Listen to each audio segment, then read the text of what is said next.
Olá, tudo bem? Hoje falaremos sobre virologia, a ciência que estuda os vírus. A palavra vírus deriva do latim, significa veneno. Os vírus são os menores e mais simples seres vivos existentes na natureza.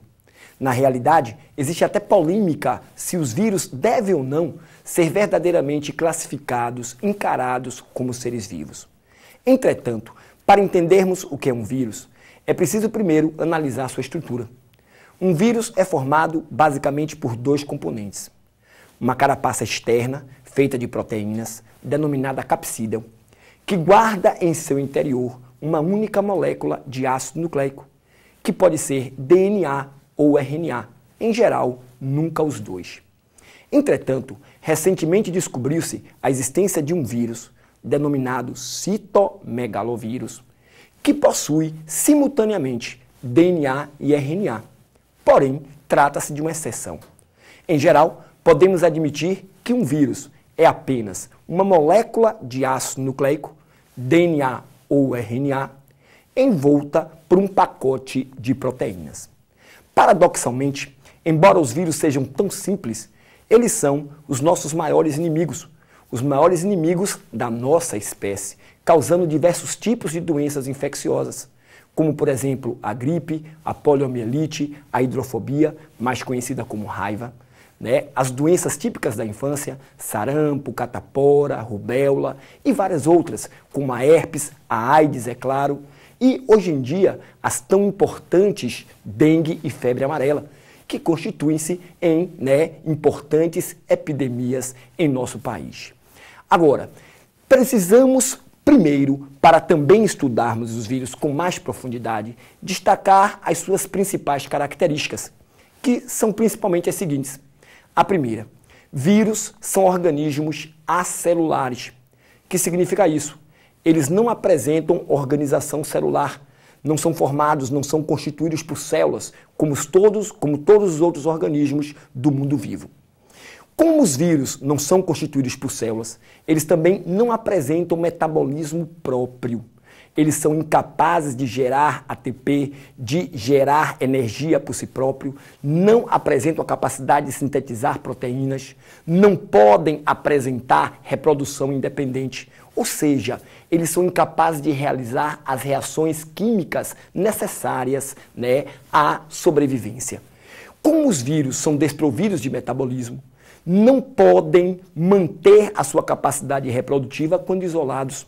Os vírus só podem se reproduzir e só podem manifestar características vitais quando penetram em células.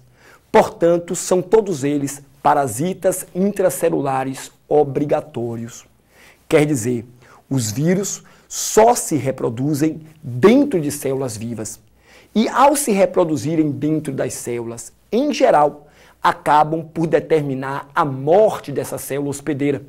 Consequentemente, podemos encarar os vírus como verdadeiros piratas celulares, verdadeiros assassinos de células, que na realidade simplesmente migram de uma célula para outra, causando a destruição dessas.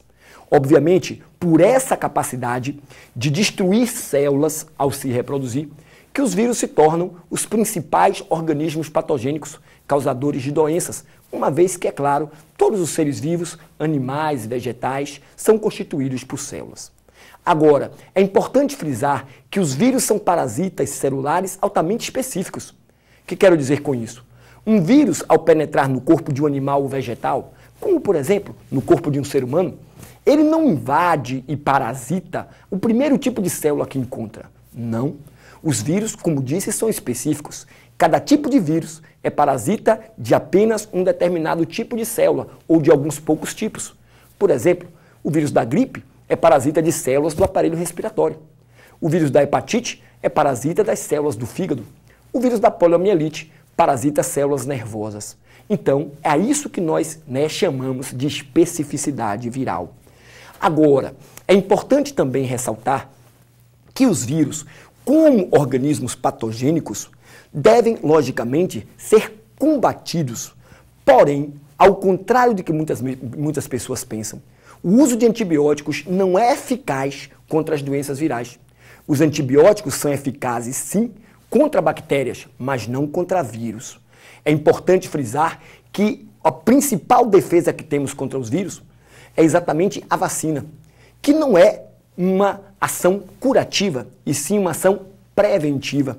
É mais importante prevenir as doenças virais do que curá-las, ok? Agora, gente, é importante também nós destacarmos aqui, nessa aula sobre vírus, como esses micro-organismos, esses seres tão simples, visíveis apenas ao microscópio eletrônico, se reproduzem dentro das células. Podemos admitir que os vírus apresentam dois tipos de ciclos reprodutivos. Um ciclo é denominado ciclo lítico. O outro tipo de ciclo é chamado ciclo lisogênico.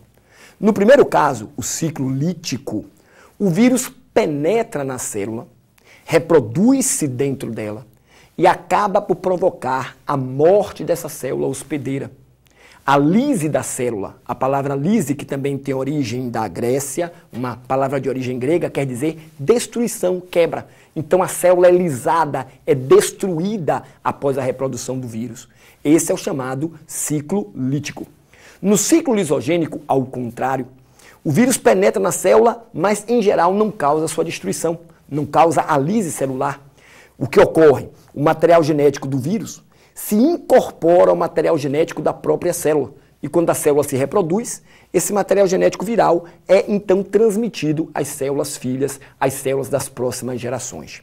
Outra coisa muito importante a ressaltar é que, como nós vimos, os vírus basicamente ou possuem DNA ou possuem RNA.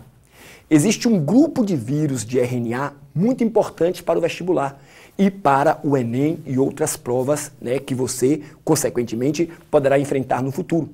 Esse tipo de vírus é o chamado retrovírus. O que é um retrovírus? É um vírus cujo material genético é RNA. Mas entenda, o fato de existir o RNA não implica obrigatoriamente que o vírus seja um retrovírus. Para que ele realmente seja considerado retrovírus, além de possuir o RNA, ele precisa ter em seu equipamento uma enzima denominada transcriptase reversa. Esta enzima, eu repito o nome, transcriptase reversa, permite ao vírus produzir DNA a partir do RNA que constitui o seu genoma, o que nós chamamos transcrição reversa. Então, vírus denominados retrovírus são aqueles equipados com RNA como seu material genético e a enzima transcriptase reversa, que permite, a partir do RNA, a produção de DNA. É o caso, por exemplo, do importante HIV, vírus da imunodeficiência humana, exatamente o vírus causador da AIDS. Esse é um tipo de retrovírus. Além disso, os retrovírus, como o HIV, também possuem, além do capsídeo, daquela carapaça externa formada de proteínas, um envelope lipoproteico, semelhante à membrana plasmática das células. Mas esse envelope lipoproteico que existe no HIV e outros retrovírus não é produzido pelo próprio vírus, não pertence na realidade ao próprio vírus. Na verdade, esse vírus rouba da célula hospedeira ao se destacar desta célula, ao se desprender desta célula. Tá claro? Então nós temos basicamente os vírus de DNA, os vírus de RNA e os chamados retrovírus, que são vírus de RNA que contêm esta enzima transcriptase reversa. Agora, volto a destacar a grande importância dos vírus na medicina como organismos patogênicos. Para ilustrar este fato, basta lembrarmos que em 1918, final da Primeira Guerra Mundial, ocorreu a gripe espanhola, responsável por mais de 20 milhões de mortes. Se fizermos uma comparação, durante toda a Primeira Guerra Mundial, morreram cerca de 17 milhões de pessoas. A gripe espanhola matou cerca de 20 milhões de pessoas em apenas aproximadamente 2 anos. Ou seja, um único vírus tão simples foi capaz de causar uma pandemia tão grave. Finalmente, é a hora de chegarmos ao término desta aula. Quero desejar a você muito sucesso. Até a próxima.